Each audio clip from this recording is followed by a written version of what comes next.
In this episode, I'll talk about the use of pressure in training and how it's not such a simple issue. I mean, it's nice to say that we don't want to pressure our horses or use pressure, but is that even possible, or is it even desirable? So here we go. Episode 31, Pressure. Hi, I'm Karen Rohlf, and welcome to Horse Training in Harmony. This podcast is about you making progress with your horse in a way that you both can love. It's about learning how to move and be in harmony. Because yes, you really can develop a horse to be both athletic and happy. When we show up as our best selves for our horses will show up for us. So let's get started. I have been thinking a lot lately, well, always, about the use of pressure in training. And now this podcast episode is not a scientific dissertation on the subject. It's more musings on the subject.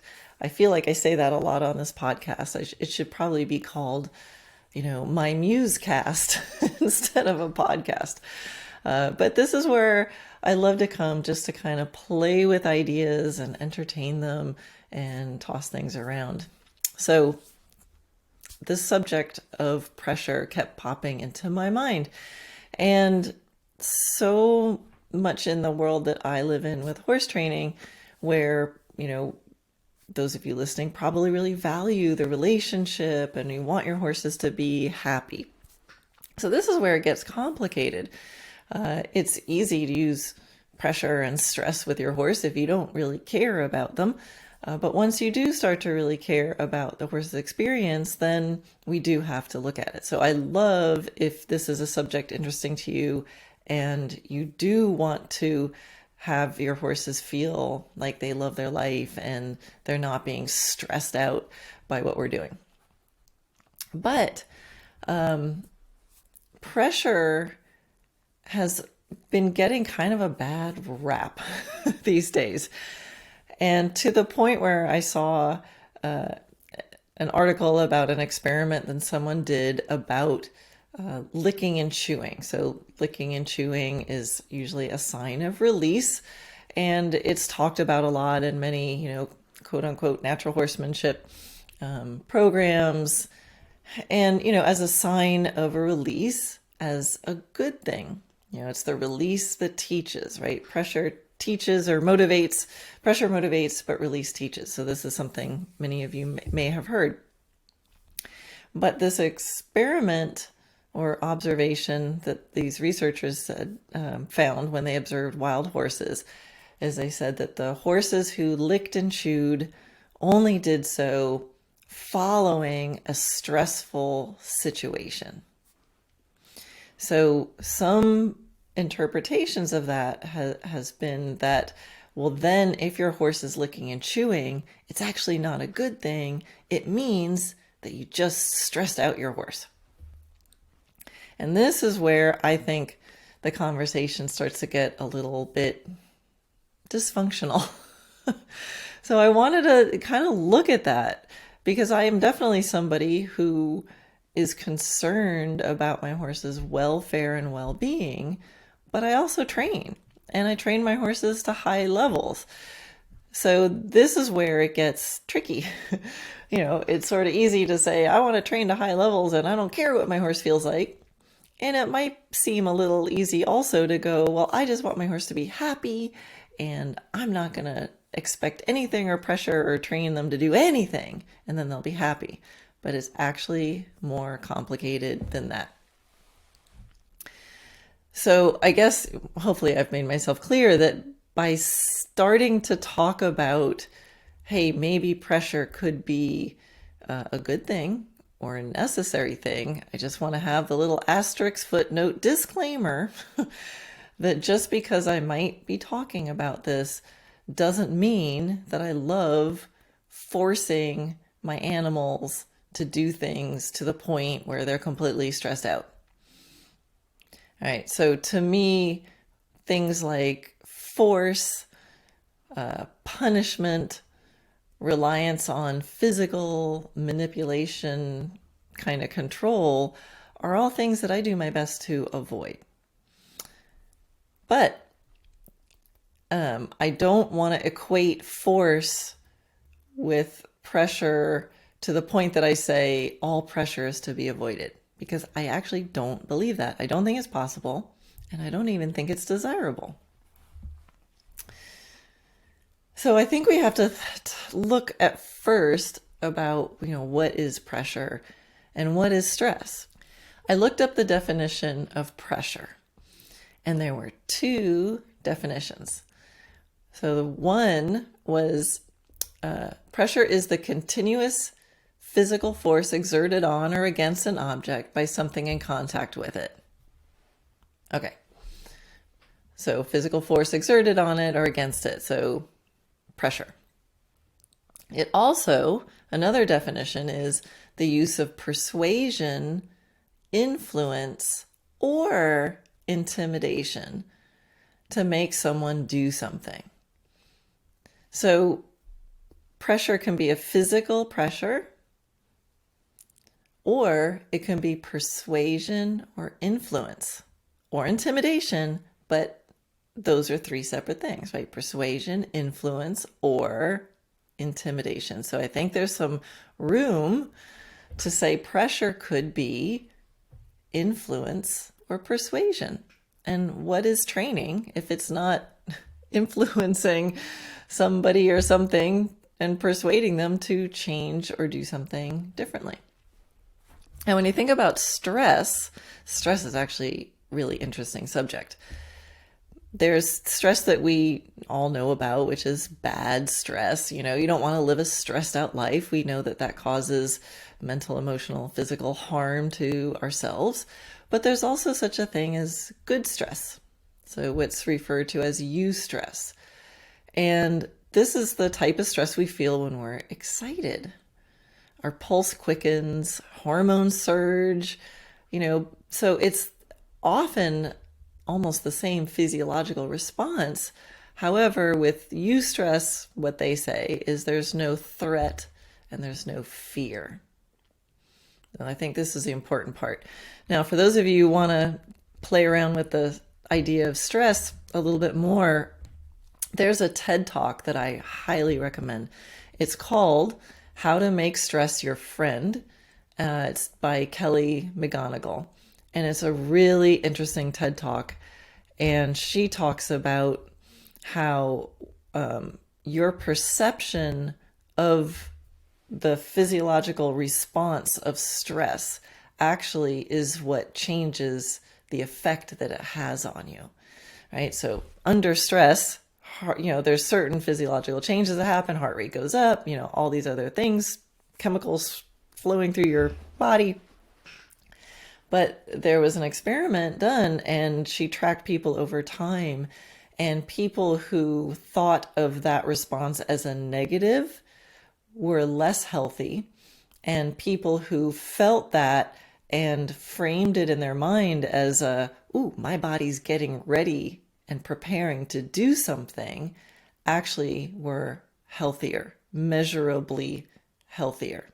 Same situations, same physiological response, totally different outcomes. So there can be a possibility to have this experience of stress and have it be okay. So that's, I think, what's really interesting. And I'm not saying that, again, asterisk footnote, I'm not saying that as like, haha, this is evidence that I can go stress my horse out. No, I'm not saying that. Don't say that I said that. But I think it's really interesting to play with this. And I think in Dressage Naturally, because I want my horse's welfare and well-being to be really good, and I want them to be performing, this is where it gets really interesting. And in the Dressage Naturally sort of exercises, especially in the exercises for the finding the sweet spot of healthy biomechanics, the whole focus is trying to find that eustress, that well-being, that freedom, that release, the relaxation inside the physical movement, inside just regular gaits, but also inside high power movements, difficult collected movements. Can we still have this like breathability, that it's not stress or nothing, but it's relaxation in motion? And the idea is that power, I think we want our horses, I want my horses to be powerful. What is power? Power is energy plus relaxation at the same time. So this is where, to put it into dressage terms, like that's what freedom of movement and alignment and balance and power and cadence and schwung and all those things are a combination of, there's some pressures, there's some there's some quote stress going on in the body, but it's breathing. It has an element of eustress. It's good stress. It's like, my body is preparing to do this thing at the same time. And that to me is really interesting. It's not easy, but it's interesting. So when I think about stress also, I think about, is it fear or is it excitement? It's kind of very similar. And often as you probably can think right now about moments in your life that your heart rate was pounding, your palms were sweaty, and you were like really excited because of what you were about to do. Maybe you like paid to go on a roller coaster that was like giving you all those feelings, but you're like, yeah, bring it. So I think to hold in your mind that this is possible. And pressure can be even, pressure, stress can be desire, right? Yeah, that kind of desire too. Like sometimes when you see somebody you really love, it's like, my heart rate's going up and my palms are getting sweaty. So that can be, so desire, but like Christmas Eve, why do we wrap packages? Why do we wrap presents? It's because that little moment of, oh my gosh, what's in the package? Like that's stress, but it's stress that we love. You can give the beautiful gift that's inside the package, just give it to them. Why do we wrap it up and hide it? Because that's a good stress. We like that kind of stress. I wonder what's in the package. I wonder what I need to do. So curiosity also is pressure, right? That little moment of, I don't know the answer yet. I have to figure this out. That could be stressful, but we like it. It's fun. And, if you think about horses or people, but horses that live in environments that are not enriched, think of the horse that's standing in a square dirt paddock all by himself. Is there stress? Maybe nothing scary happens, right? But that horse can be stressed out from lack of stress. And if you wanted to enrich that horse's environment, and zoos do this all the time, right? So even zoos where there might not be necessarily a lot of training going on, but they'll want to enrich the animal's environment. They'll throw something in the environment that makes the animal go, ooh, what's that? I don't know. Let me look.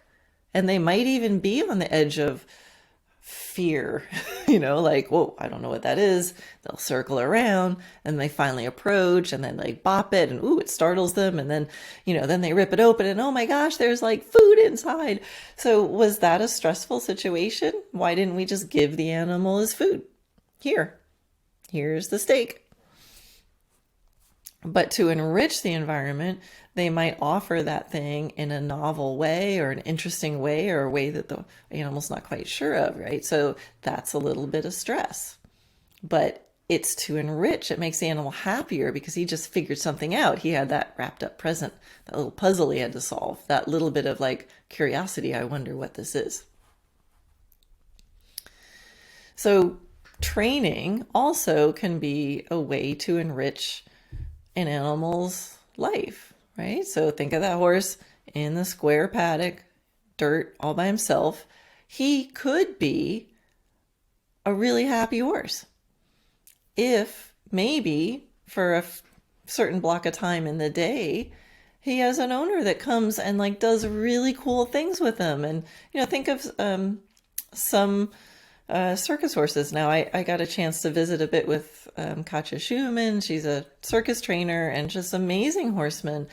And, the circus life is pretty, they're living in parking lots and in small arenas, but her horses looked happy, because she was able to create such a good connection with them and give them such an, enriched training environment that they were really satisfied. So training and that interestingness of the training process can actually be something that helps horses be happier. Pressure can be a brain puzzle. Pressure can be a touch. It can be withholding a reward. That can be pressure. So this is also where, there's a lot of people who do positive reinforcement. I do positive reinforcement, but there's a group of people who are like, I only do positive reinforcement. And I'm just not sure that that's actually true or possible.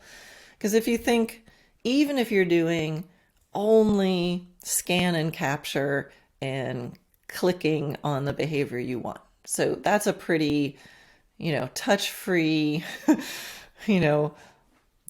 positive reinforcement with no pressure or manipulation. But imagine, the animal starts to do a behavior, starts to get clicked, gets the reward, all right, game on, and then they don't do the behavior. So now the click is being withheld and the reward is being withheld. That creates stress. That creates a pressure and a stress and a desire, because the animal's like, hey, I was just getting clicked and treated and now I'm not.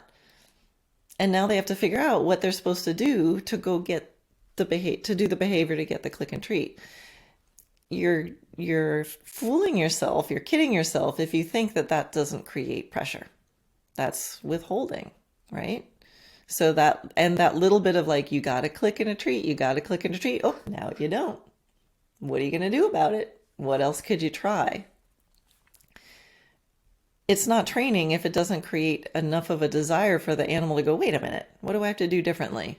Maybe I'll try going over here. Oop, got the treat again, right? That thinking, that puzzle is pressure.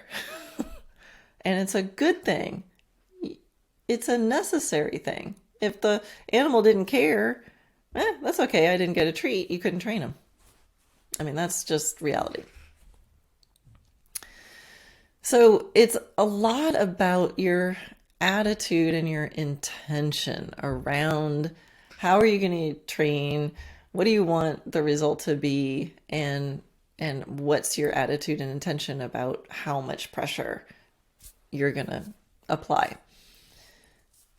Physical stress can also be appropriate conditioning. When you're trying to build up stamina or strength, you've got to go until your body gets just this amount, a little stressed, and go just a little further, and then that's enough. Make it appropriate, without abuse, but without that stress of the muscles, without ripping a little bit of muscle fiber, you're not going to build a stronger muscle. That's just reality. But physical pressure, it can be appropriate conditioning. It could also be a spur in the side or a chain in the mouth, forcing the animal to do what you want. And if they don't, then they bleed. So that's pressure too. And I would say that's more than, what I would want to do. But physical pressure can also be a touch of the horse's hair on his chest to influence the horse to take a step backwards. That's pressure. But I think there's a big range. There's a long distance. Long distance? Yeah. There's a long distance between adding pressure to a horse's hair so that he moves away from you, and putting a chain in his mouth and holding it there until he bleeds, until he submits to what you wanted him to do. That's also pressure. Two different worlds. So I think when we talk about pressure, it doesn't move the conversation forward to say pressure bad, stress bad. It's too big a lump. We've got to get specific. Dancing the waltz involves pressure. There's a lot of contact there, but that's fun. It's far from force. Doing jigsaw puzzles, that's pressure, it's stress, but it's mentally satisfying. So, of course, the key with horses, we have a bigger responsibility to them because they're not us, and it's harder to hear them sometimes. We have to work a little harder to make sure that we're really hearing them and keeping them safe and well. So we need to listen better to our horses to make sure that the stress or the pressure that we're providing in our training is making things fun and satisfying and rewarding and positive for them. So for me, given that I believe stress and pressure is not only necessary but desirable, not the chain in the mouth kind, the fun, exciting, curiosity building kind, then it sort of follows that those signs of release are hugely important. So that experiment I said in the beginning where it's like, oh, if your horse is licking and chewing, it means he was stressed out. I don't believe that, because I believe there's some stress that's necessary. And if we're going to necessarily be using pressure and eustress to create the animal to go, what do I got to do to change this and get the answer and get the reward, then of course we're going to want release, because the opposite is no release. And then we're just building tension and they're holding it inside. And we don't want to do that. So one of the key quotes or memes in Dressage Naturally is everything comes from and returns to relaxation. And we want to start with a calm, happy animal. We want to do stuff to influence them to change their behavior. That's what training is. And at the end of that, release any of the negative stress that hang on. So it's like breathing. Every breath goes in and it comes out, and we start over again. I also believe that it's kind of impossible to live a life without stress. I think for anybody or anything. My horse is in their pasture. A deer in the bushes causes stress for a minute. Our human world is going to cause stress for them. It's not natural for them. So part of my responsibility as a trainer is to help my horses deal with stress in a way that will work for them in this human environment. Right? They're not out in limitless space where they can just run away from the thing that they don't like. So this process of teaching a horse how to be resilient and how to come down off of the stress levels is something I feel it's beneficial to them for me to help facilitate that. They can do it on their own in the wild, but they're not in the wild. And so this process of going, what's this puzzle? You got it. Return to relaxation. You see that stress? Oh, great. And then return to relaxation. I've seen this affect horses globally. I've seen the training actually change who they are in the pasture and help them be able to cope with just life in general. So that I feel like that part of the training process is actually a responsibility that we humans, if we're going to put them in our world, I think we have a responsibility to help them move through that process. Because the alternative is they go into fight or flight or freeze or avoid. They go introverted, they check out, or they act out. And those horses in fight or flight or freeze or avoid, whatever form that shows up in, they're probably not licking and chewing. Now, does that mean that if they're not licking and chewing, it means that they did not just have stress? No, it just means they're stuck in it. They're holding it, right? So life has stress. So let's make sure that they're releasing it. Asterisk footnote, that does not mean I am giving you permission to go stress your horse out. This is a nuanced conversation. It's not a stress bad. Release because they were stressed bad. No. A horse with no stress may actually, quote, no stress. That horse in the little pasture with a controlled environment, so nothing ever happens.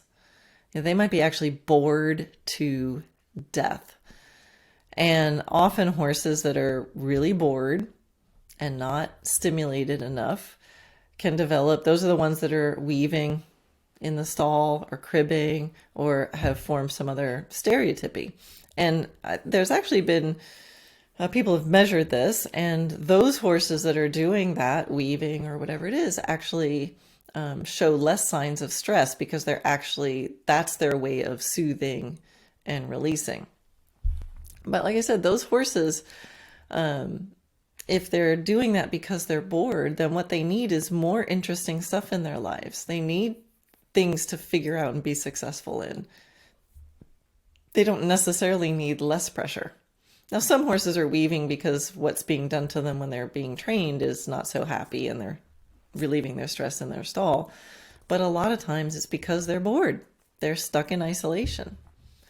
So what's important is to know your horse, know horses in general, or whatever animal you're working with, know that animal, and then know that individual. And you want to be able to get to the edge, find the threshold of just enough pressure to cause a desire to change. That's what training is. And not go a drop further. And that's the game. That's the art. We want to release, reward, and relieve that stress at the appropriate time and to the appropriate amount so that the horse, feels the reward and knows they got it right, and they still want to stay in the game, right? It's these little conversations where they don't go over the edge, but they're not getting nothing. They made that move and it worked, so they want to do it again. And I think that's the artful part, is how do we play with the pressures and the releases and the timing and the rewards so that they feel satisfied and they feel successful, but they also feel interested. And we don't go so far that then the fight, the flight, the freeze, or the avoid kicks in, because then what happens is then that creates a whole bunch of other training issues. And those training issues that come from the horse being over the edge are actually really obvious to see, unfortunately. And then people go, oh, well, there's a problem. The horse is spinning at the end of the lead rope. Let's address that.